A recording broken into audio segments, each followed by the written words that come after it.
대국민 훈화로 끝내버린 박근혜 대통령의 대국민 담화. 잘못을 남김없이 고하고 잘못을 비는 대통령은 없었습니다. 국민들은 사과할 줄 알았던 대통령에게 오히려 훈계를 들었습니다.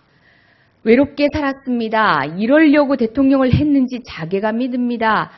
자세한 내용은 검찰 수사에 영향을 미칠 수 있으니 하지 않겠습니다.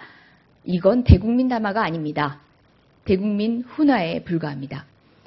아직도 무엇을 잘못했는지 모르니 이런 대국민 훈화로 일관하는 것입니다. 일말의 기대와 선처를 약속했던 국민마저 모두 떠나버리게 만드는 박근혜 대통령을 바라보면서 앞으로 어떤 카드와 묘책으로 또다시 국민의 실망을 가중시키게 될런지 걱정스러울 따름입니다. 별도 특검과 국정조사, 총리 후보 철회는 국민의 명령입니다. 새누리당은 적극 협조하십시오. 더불어민주당 추미애 당대표는 박근혜 대통령의 성의 없는 제2차 대국민 담화에 대해 별도의 개별특별법을 통한 특검 도입과 함께 국정조사를 수용할 것과 국무총리 후보 지명 철회 후 국회가 추천하는 총리를 받아들일 것을 새누리당과 청와대에게 마지막으로 제안했습니다. 대통령의 심기 보좌에만 열중하며 청와대와 함께 국정 운영을 농단한 새누리당은 더 이상 청와대의 눈치를 보지 말고 적극 협조하십시오. 정부 여당에게 주어진 시간은 이제 얼마 남지 않았습니다. 국민의 뜻이자 명령입니다. 성남 민심의 향배가 최순실을 넘어 문고리 3인방을 넘어 새누리당을 향하고 있음을 명심하기 바랍니다. 내려갈 곳 없는 박근혜 대통령의 지지율, 국민의 준엄한 심판이 시작되었습니다. 불통과 독선, 오만과 편견의 박근혜 대통령이 이제는 더 이상 내려갈 곳조차 없습니다. 오늘 한국갤럽에서 발표한 대통령 직무수행 평가에서 박근혜 대통령은 헌정사상 최저의 지지율을 보였습니다. 20, 30대 1%, 40대 3%, 50대 3%, 60대 이상 13%, 박근혜 대통령 직무수행 세대별 긍정평가의 결과입니다.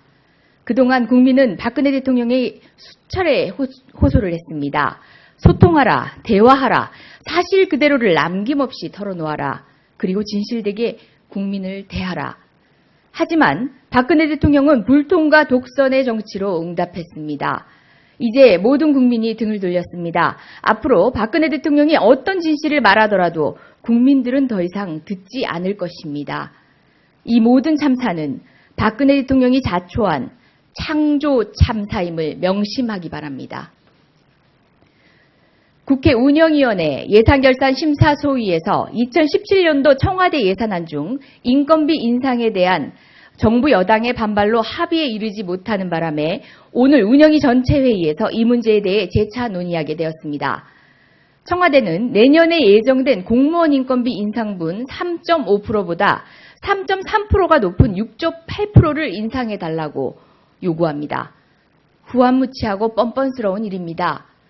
이미 더불어민주당은 청년 실업과 민생경제 파탄의 아픔에 동참하기 위해 내년도 국회의원 임금 동결을 국민 앞에 약속한 바 있습니다.